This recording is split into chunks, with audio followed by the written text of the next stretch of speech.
त्रिभुवनार्तिहराय नाथ।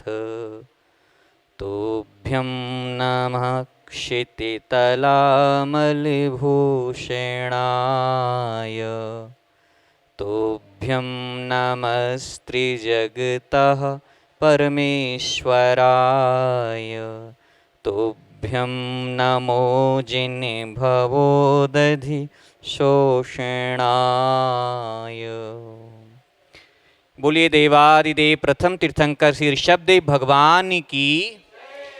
बोलिए मूल नायक श्री मुनिसुव्रतनाथ भगवान की। बोलिए तीर्थंकर श्री पार्श्वनाथ भगवान की। वर्तमान शासन नायक श्री वर्धमान स्वामी की। चतुर्विंश तीर्थंकर भगवान की।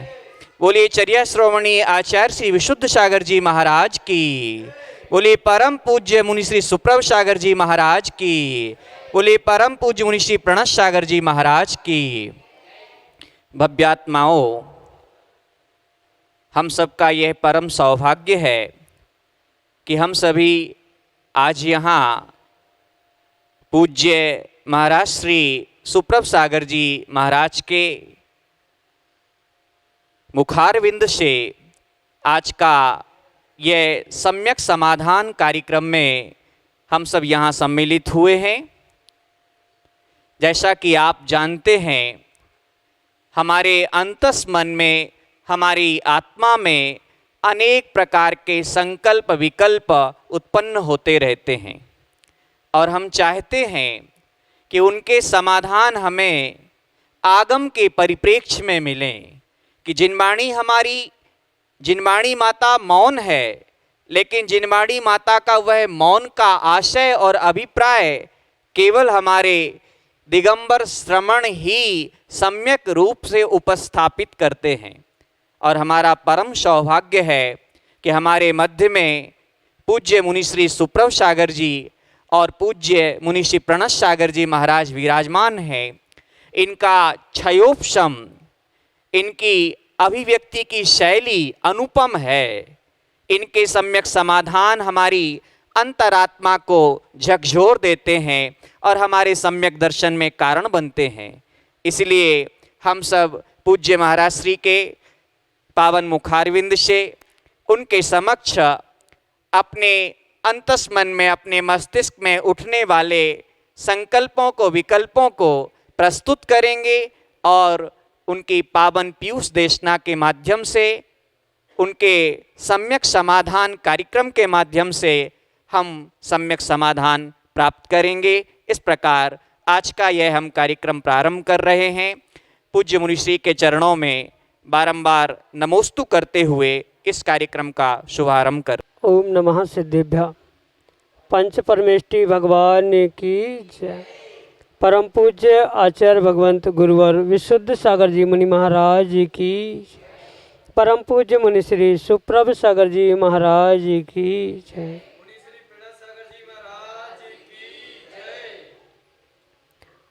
समीचीन विकल्पों का सम्यक समाधान,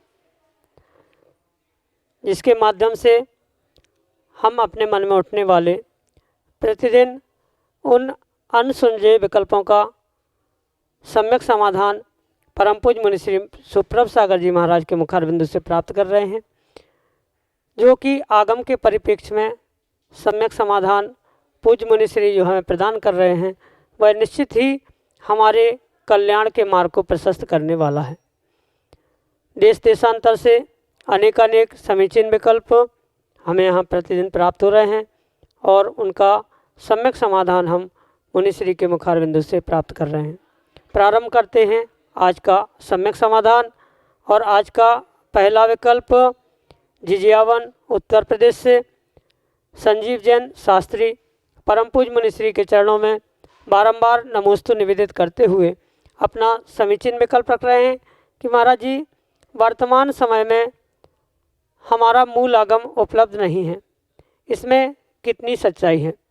यदि मूल आगम उपलब्ध नहीं है तो क्या वर्तमान के शास्त्र को आगम तुल्य ग्रंथ कहा जाना चाहिए?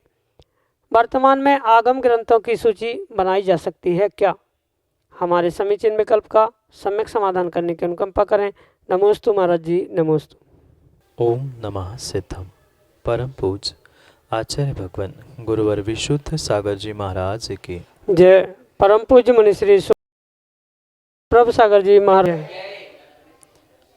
जो दिगंबर आमनाय के मूल आगम के विषय में प्रश्न चिन्ह है, उसके परिप्रेक्ष्य में हमें यह समझना होगा कि कुछ अंशों में ये बात परम सत्य है कि मूल आगम जिसे हम द्वादशांग कहते हैं, वह द्वादशांग का परिपूर्ण भाग या संपूर्ण द्वादशांग हमारे पास वर्तमान में मौजूद नहीं है। क्योंकि श्वेतांबर परंपरा में, श्वेतांबर आमनाय में उन्होंने उस द्वादशांग को लिपिबद्ध कर लिया और एक ग्रंथ में उन्होंने उस द्वादशांग का सार लिख के उन्होंने यही प्रस्तुतिकरण किया कि हमारे पास तो मूल आगम मौजूद है।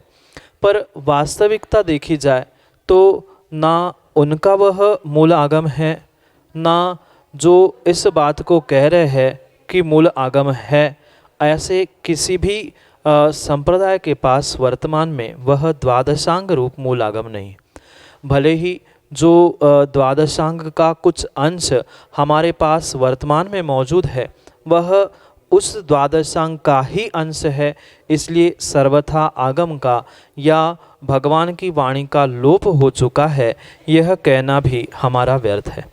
क्योंकि जितना भी हमारे पास वर्तमान में उपलब्ध आगम है, वह परिपूर्ण रूप से उन भगवान के वाणी से प्राप्त किए हुए गणधरों ने जिसे झेला, आचार्य भगवंतों ने जिसे लिपिबद्ध किया, बिल्कुल वही आगम हमारे पास वर्तमान में मौजूद है।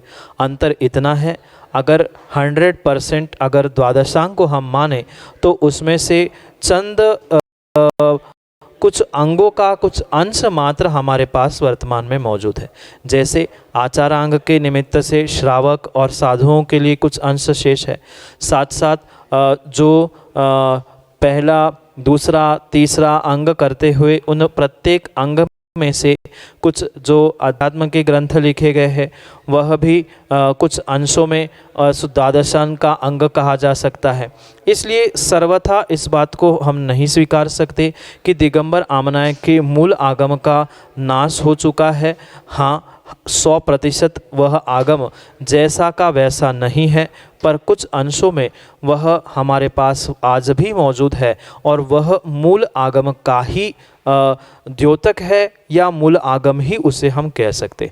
और इसी परिप्रेक्ष्य में जो वर्तमान में जितने भी जिनवाणी शास्त्र ग्रंथ आदि प्राप्त हो रहे हैं, वे अगर पूर्वाचार्यों के ग्रंथों के साथ उसका तालमेल बैठ रहा है, उसका अपने आप में बैलेंस बन रहा है, या उनके ही परिप्रेक्ष्य में वह पूर्वाचार्यों के आगम ग्रंथों के अनुसार उन्होंने आज के वर्तमान में शास्त्र आगम ग्रंथ आदि लिखा है, तो उनको भी हम आगम कह सकते हैं, आगम तुल्य मान सकते हैं, क्योंकि वह उसका ही अंश है। भले ही जो सोने की अंगूठी बनाई जाती है, वह सोने की अंगूठी 100% 100 टंच की या 24 कैरेट की कभी नहीं बनती, क्योंकि जो भी आभूषण बनेगा उसमें कहीं ना कहीं थोड़ी सी मिलावट होगी। पर इसका अर्थ ये नहीं है जहाँ मिलावट हुई है वह सोना नहीं है, ऐसा नहीं कहा जाएगा। भले ही 24 कैरेट नहीं है, 20 कैरेट, 18 कैरेट, 16 कैरेट भी सोना है, तो वह अंगूठी सोने की ही कही जाएगी, मिलावट की अंगूठी नहीं कही जाएगी। बिल्कुल वर्तमान के परिप्रेक्ष्य में भी आगम की भी यही परम सत्य बात हम समझे कि 24 कैरेट का सोना भले ही नहीं है, पर जो भी है वह उसी का अंश रूप वह सोने के आभूषण बनाने के लिए या वर्तमान में पंचम काल के प्रभाव से काल के परिप्रेक्ष्य में यह कुछ उसमें कमियां अवश्य आई है, पर वह आगम का लोप सर्वथा यहाँ पर नहीं है। उस आगम ग्रंथों की हम चाहे तो सूचियाँ भी बना सकते हैं, क्योंकि सर्वथा उस आगम ग्रंथों का अभाव नहीं है। पूर्वाचार्यों के अनुकूल जो जो वर्तमान में भी शास्त्र लिखे जा रहे हैं, वे सभी शास्त्र आगम के सूची के अंतर्गत हम जोड़ सकते हैं, उसमें विकल्प करने की आवश्यकता नहीं है। यही आपके लिए सम्यक समाधान। श्रीमती रचना जैन, मढ़ौरा, उत्तर प्रदेश से मुनिश्री के चरणों में बारंबार नमोस्तु निवेदित करते हुए अपना समीचीन विकल्प रख रहे हैं कि महाराज जी, मूलनायक भगवान की पूजन प्रतिदिन करना आवश्यक है क्या? हमारे समीचीन विकल्प का सम्यक समाधान करने की अनुकंपा करें। नमोस्तु महाराज जी, नमोस्तु। कई बार मैं इस बात को दोहरा चुका हूँ कि जितनी भी पूजन पाठ अभिषेक आदि आदि की व्यवस्था है, ये परिपूर्ण रूप से हमारी आत्मविशुद्धि, परिणामों की विशुद्धि के लिए ही की जाने वाली क्रिया है। क्योंकि जिन भगवान की, गुरु की, जिनवाणी की हम पूजा करते हैं, जिसे हम देवशास्त्र गुरु, सच्चे देवशास्त्र गुरु कहते हैं, पूजा आदि करने की उनको कोई इच्छा नहीं है, उनकी कोई पूजा करवाने के भाव नहीं है, अपितु उन सच्चे देवशास्त्र गुरु की विनय पूजा आदि करने के निमित्त से हमारे परिणाम विशुद्ध होते हैं, हमें पुण्य की प्राप्ति होती है। इस कार्य से ही हम देवशास्त्र गुरु की पूजा करते हैं। इसलिए ऐसा कोई नियामक नहीं है कि प्रतिदिन पूजा करते हुए वेदी के मूलनायक, मंदिर के मूलनायक या उस गांव नगर आदि के मूलनायक, उनकी पूजा करने से ही पूजा हो, ऐसा कोई सर्वथा ज़रूरी नहीं है। कभी कभी अगर पूजा करते समय हमारे पास अल्प समय है या समय का अभाव है, उस समय पर मात्र मूलनायक भगवान को अर्घ्य चढ़ाते हुए हम अन्य किसी व्रत आदि की पूजा कर रहे हैं या देवशास्त्र गुरु आदि की पूजा करते समय हमारा समय हो गया और मात्र मूलनायक भगवान को मात्र अर्घ्य चढ़ा दिया, तो भी कोई बाधा नहीं है। क्योंकि जो हमारे वीतरागी सच्चे देव अरिहंत प्रभु है, उन हमारे पूजा से कोई प्रयोजन नहीं है। न पूजत स्तोय वीतरागे, न निंदिया नाथ विभांत वैरे, तथापि ते पुण्य गुण स्मृति न पुनात चित्तम दुरिता जनेभ्य। ऐसा कहते हुए आचार्य समंतभद्र स्वामी कह रहे हैं कि प्रभु आप तो वीतरागी हो, आपको पूजा से प्रयोजन नहीं है। आप इतने वीतरागी हो कि आपसे जो चिढ़ने वाले हैं, द्वेषी है, उनकी गाली आदि आदि से भी आपको प्रयोजन नहीं है, पर फिर भी मात्र और मात्र आपकी पूजा करके मैं पुण्य की प्राप्ति करना चाहता हूँ, इसलिए मैं पूजा करने आया हूँ, ना कि आपको उस पूजा से कुछ लाभ या प्रयोजन है। इसलिए वहाँ अगर आपने कोई दिन, एक का दिन मूलनायक भगवान की पूजा नहीं की कुछ कारणवश, तो मूलनायक भगवान नाराज़ होकर आपको शाप देने वाले नहीं हैं, या प्रतिदिन आपने मूलनायक भगवान की पूजा की तो प्रसन्न होकर आशीर्वाद भी देने वाले नहीं है। जैसे सामान्य घर में, समाज में आदि परंपराएं हुआ करती है कि घर का जो बुजुर्ग होता है सबसे पहले उसे सम्मान दिया जाता है, फिर उसके बाद जो घर में बालक आदि होते हैं उन सबके बारे में सोचा देखा जाता है। बिल्कुल यही व्यवस्था भी हमें उस वेदी और भगवान मंदिर आदि की पूजा के समय पे भी समझना होगा। अगर हमारा मन किसी और पूजा करने का हो तो हम अवश्य ही दूसरे भगवान की भी पूजा कर सकते हैं।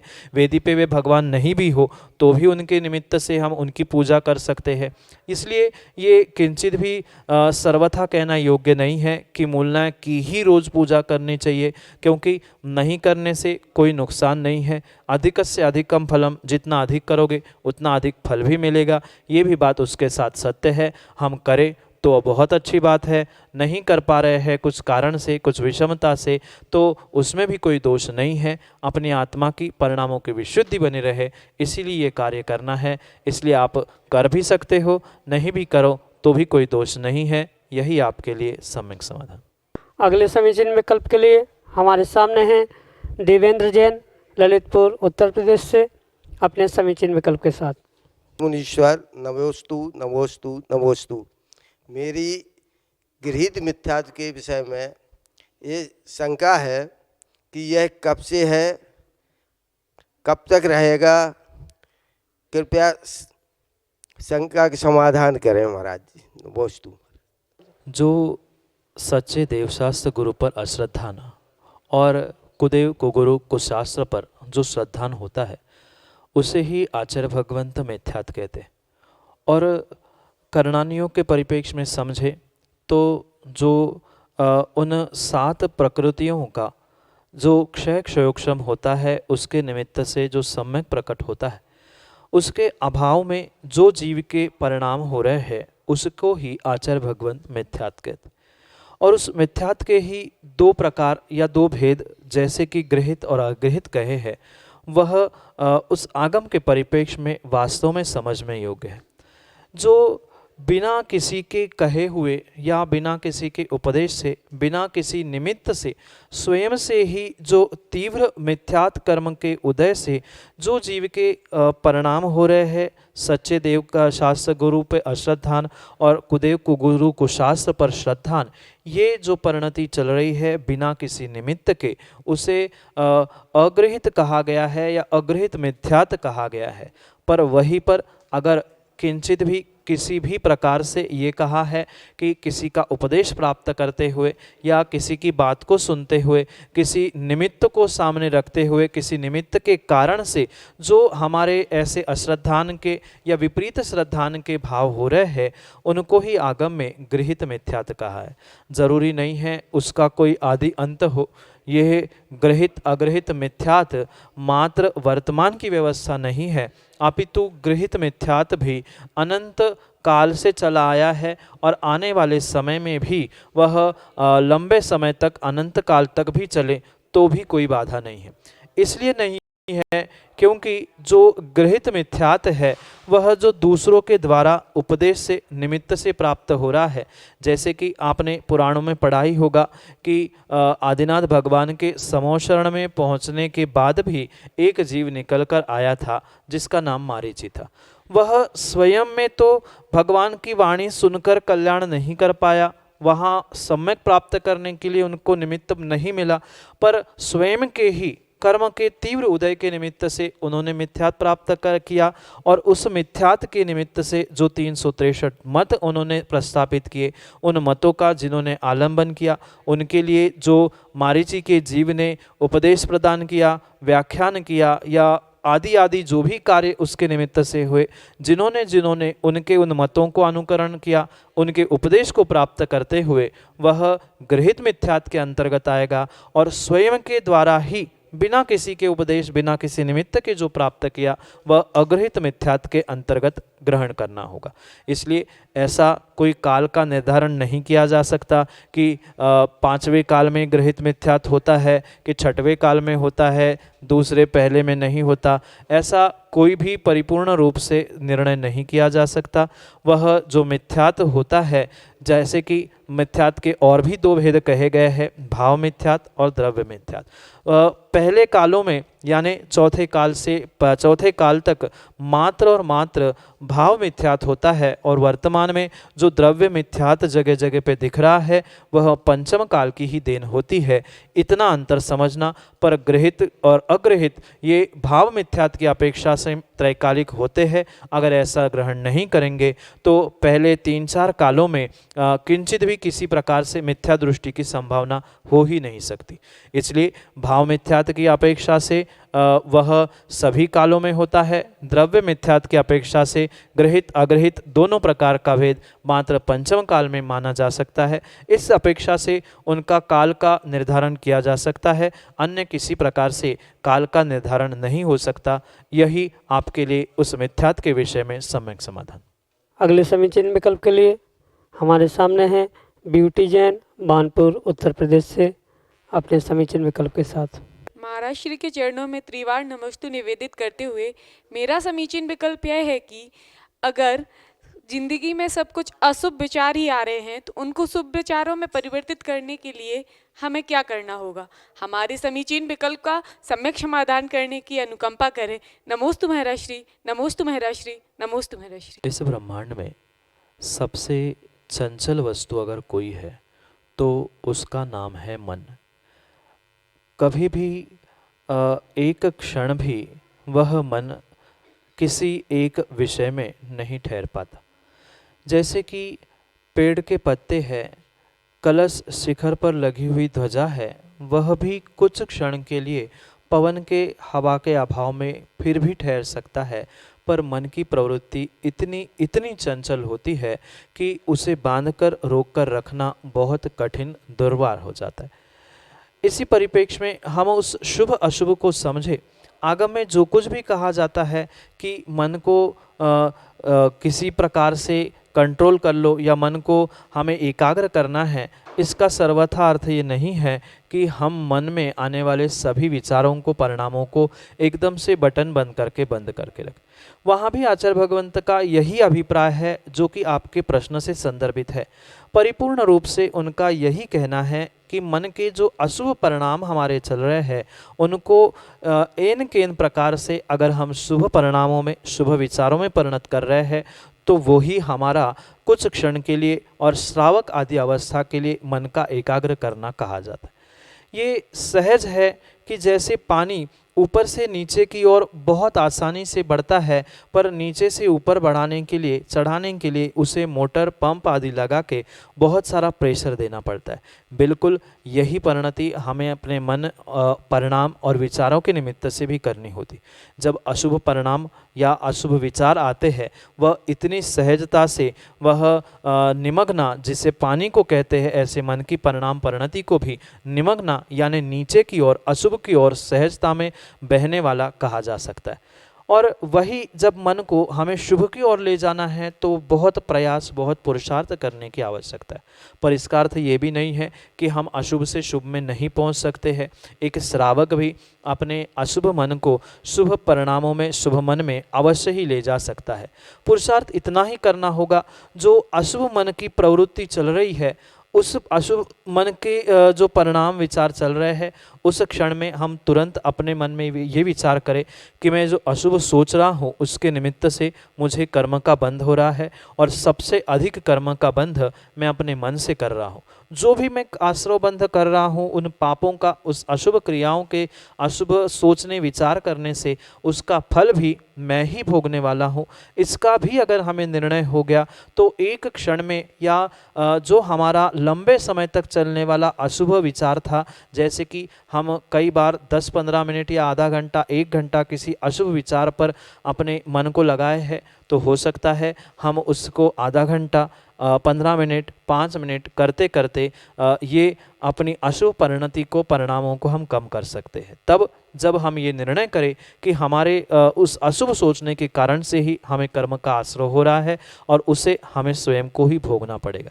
साथ साथ हम अपने उस अशुभ मन को शुभ में लाने के लिए ये भी प्रयास कर सकते हैं, जो कभी हमने भूत में शुभ कार्य किए हैं, जैसे कभी भगवान के पूजा आदि करते समय, अभिषेक शांति धारा देखते समय, या कभी निर्ग्रंथ मुनिराज को आहार आदि देते समय, उनकी वाणी सुनते समय जो हमारे परिणाम शुभ हुए थे, उन क्रियाओं में जो हमें आनंद आया था, उस समय पर जैसे हमारे परिणाम हुए थे उन घटनाओं को भी याद करेंगे तो अधिकांश रूप से हमारे वह अशुभ परिणाम शुभ में बदलने की पूरे चांस हो सकते।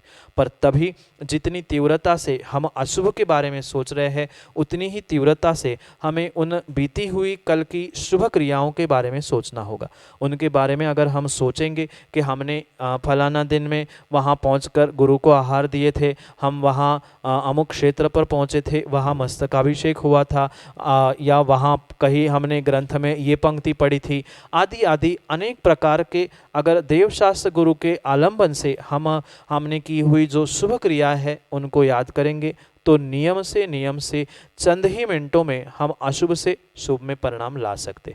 ये प्रयास अवश्य करना होगा, तभी हम अशुभ से शुभ में प्रवृत्ति कर सकते हैं। और ये असंभव बात नहीं है। दोनों प्रकार से निर्णय करें कि अशुभ सोचने से पाप का बंध हमें हो रहा है और शुभ घटनाओं को याद करते हुए, शुभ कृत्यों को याद करते हुए हम पुनः उस अशुभ से शुभ में प्रवृत्ति कर सकते हैं। यही आपके लिए सम्यक समाधान। अगले समीचीन विकल्प के लिए हमारे सामने हैं वरिष्ठ प्रदेश अध्यक्ष व्यापार मंडल महेंद्र कुमार जैन, मयूर, ललितपुर, उत्तर प्रदेश से अपने समीचीन विकल्प के साथ। श्री जी के चरणों में सादर नमोस्तु करते हुए मैं अपनी शंका का समाधान आपसे निवेदित करना चाहता हूँ। गूगल वगैरह पर जैन धर्म के बारे में तमाम बातें आज हम गूगल को खोलते हैं तो उसमें हमें दिखती हैं।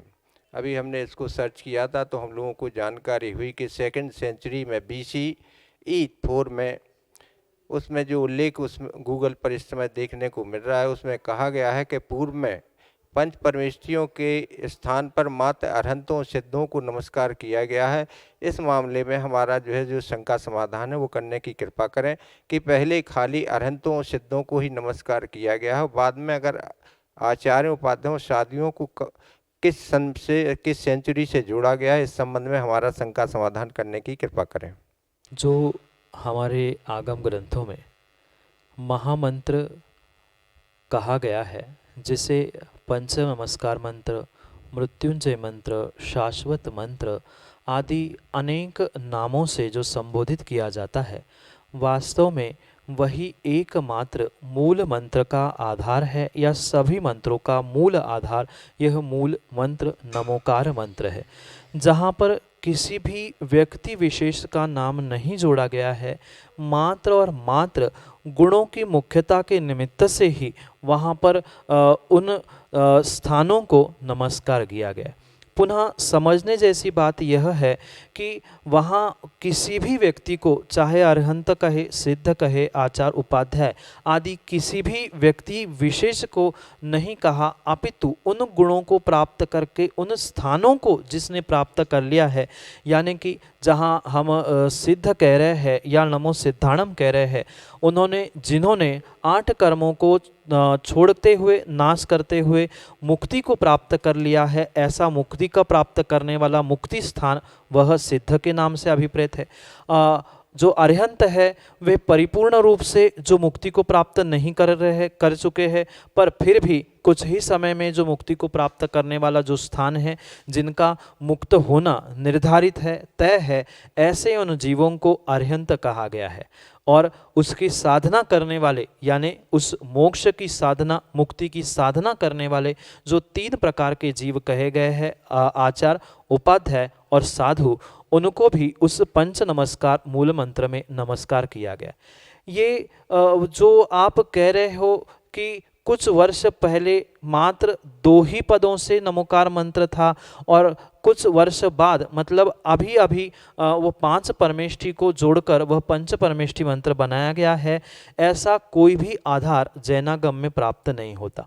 मात्र और मात्र बहुत सारी ये जितनी भी व्यवस्था है, क्योंकि वर्तमान के परिप्रेक्ष्य में अगर स्कूल कॉलेज आदि में जो बच्चों को जैन धर्म का इतिहास पढ़ाया जाता है, वहाँ बहुत सारी ऐसी गलतियाँ और बहुत सारे अन्य संप्रदाय से प्रभावित होते हुए व्याख्यान किया गया है।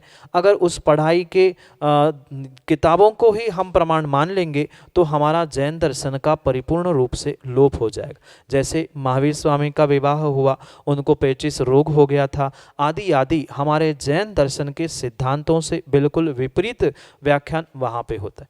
इसलिए इस पंच परमेष्ठी मंत्र की अपेक्षा से हम समझे, जब मंत्र ही कह रहा है पंच परमेष्ठी नामक मंत्र, जहाँ 5 परमेष्ठियों को नमस्कार है, वही वह पंच परमेष्ठी मंत्र है। अगर 2 ही परमेष्ठी होते तो पंच परमेष्ठी क्यों कहा जाता?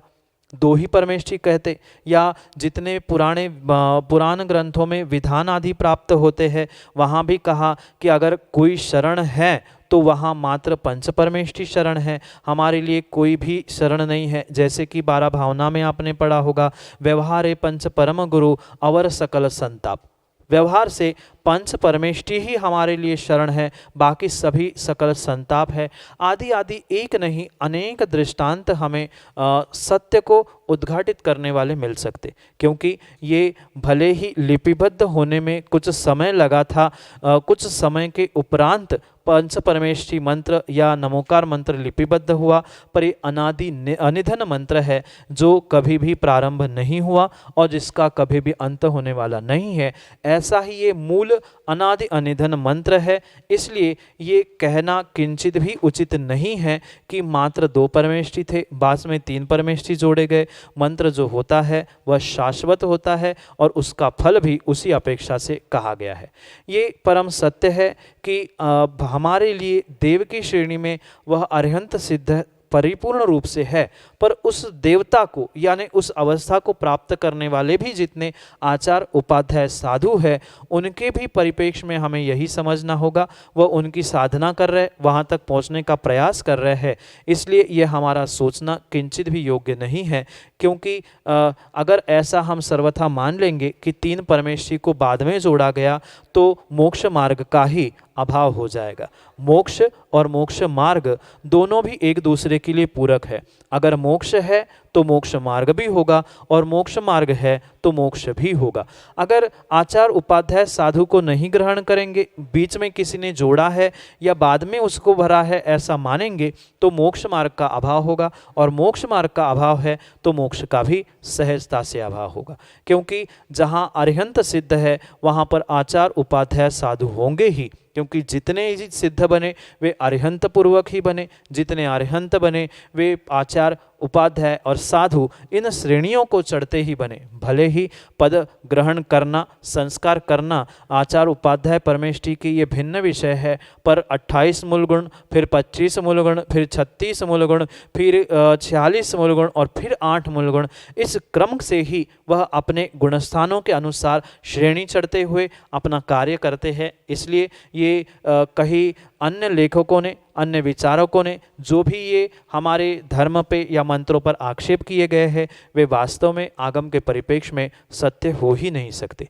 मात्र तर्क के साथ, मात्र आगम के ही साथ नहीं, हमें वस्तुस्थिति को भी और बहुत सारे लॉजिक के द्वारा भी इस विषय को समझना होगा, क्योंकि वे भी आगम कहते हैं, हम भी आगम कहते हैं। मात्र आगम नहीं, अपितु हम तर्क से, लॉजिक से, अनुमान से, अनेक परोक्ष प्रमाणों से भी सिद्ध कर सकते हैं। हमारा ये अनादि अनिधन मंत्र, जिसे महामृत्युंजय मंत्र मूल मंत्र कहा जाता है, उसका कोई रचयिता नहीं है, ना उसको कोई बनाने वाला है। इस बात को हम स्वीकार करते हैं तो फिर 2 से 5, 5 से 2 या 3 आदि कोई विकल्प करने की आवश्यकता ही नहीं होगी। ये पंच परमेष्ठी थे, है और अनंत काल तक पंच ही परमेष्ठी रहेंगे। कोई कह दे कि छठवां परमेष्ठी मैं हूँ तो वो भी संभव नहीं है। जैसे बीच में किसी लोगों ने 25वें तीर्थंकर की घोषणा कर दी तो वो भी संभव नहीं है। ऐसे ही 5 परमेष्ठी ही थे, ना छठवें होंगे ना 2 होंगे, जितने थे उतने ही होंगे। वर्तमान में भी बहुत सारे जीवों की, हमारे जैन धर्म के अनुयायियों की भी यही मान्यता है कि मात्र गिने चुने ही अरिहंत है, गिने चुने ही सिद्ध है, गिने चुने ही आचार साधु उपाध्याय है। तो ये भी संकल्पना आगम के परिप्रेक्ष्य में गलत है। जितने भी उन गुणों को धारण करने वाले साधु उपाध्याय आचार अरिहंत और सिद्ध है, उन सबके लिए हमारा नमस्कार। यही मूल मंत्र का और जैन दर्शन का सार है, जो कि आपके लिए सम्यक समाधान से आप सभी, हम सभी ने पूज्य महाराज श्री प्रणत सागर जी, पूज्य मुनि श्री सुप्रभ सागर जी महाराज के पावन मुखारविंद से सम्यक समाधान कार्यक्रम के माध्यम से अपने मन के संकल्प विकल्पों का सम्यक समाधान प्राप्त किया। हम पूज्य महाराज श्री के समक्ष अपने विकल्पों को कैसे पहुंचाएं, आप सबके मन में यह विचार आ रहा होगा। आप सभी जो पूज्य मुनि श्री सुप्रभ सागर जी महाराज के सम्यक समाधानों को सुनना चाहते हैं, वह YouTube चैनल के माध्यम से इसे सुन सकते हैं। और YouTube चैनल का नाम है सुप्रभ उवाच। आप YouTube चैनल पर जाएं, वहाँ सर्च करें, सब्सक्राइब करें, और यदि आप बेल को वहाँ प्रेस करते हैं तो आपको टाइम टू टाइम नोटिफिकेशन भी मिलते रहेंगे। और यदि आप अपने सम्यक समाधान कार्यक्रम में अपने विकल्पों को भेजना चाहते हैं तो उसके लिए आपको एक व्हाट्सएप नंबर यहाँ से दिया जा रहा है। उस व्हाट्सएप नंबर के माध्यम से आप टेक्स्ट मैसेज के माध्यम से या वॉइस मैसेज के माध्यम से आप अपने संकल्प विकल्पों को, अपने मन की जिज्ञासाओं को पूज्य महाराज श्री के श्री चरणों में भेज सकते हैं। हमारा व्हाट्सएप का नंबर है 8707548811। इस नंबर पर आप भेजें। और इसके साथ ही आप ध्यान रखें, आप अपना नाम, अपने शहर का नाम और अपना मोबाइल नंबर भी लिखें। जो भी ये सम्यक समाधान कार्यक्रम सुनना चाहते हैं वह पारस टीवी चैनल पर इसे ठीक 4 बजे सायंकाल में आप इस कार्यक्रम को सुन सकते हैं। और इसके साथ ही यदि आप ईमेल के माध्यम से भी कोई जिज्ञासा भेजना चाहें तो आप samyak.samadhan@gmail.com पर आप अपनी जिज्ञासाओं को, अपने विकल्पों को मुनिश्री के चरणों में प्रस्तुत कर सकते हैं। पूज्य महाराज श्री के आप देखें कि उनके सामायिक पर एक विशेष प्रवचन हो रहे हैं। और एक बहुत अच्छी बात जो आपको मैं बताना चाहता हूं कि पूरे इस कार्यक्रम में एक सुविशुद्ध ज्ञान धारा के नाम से एक कार्यक्रम चल रहा है।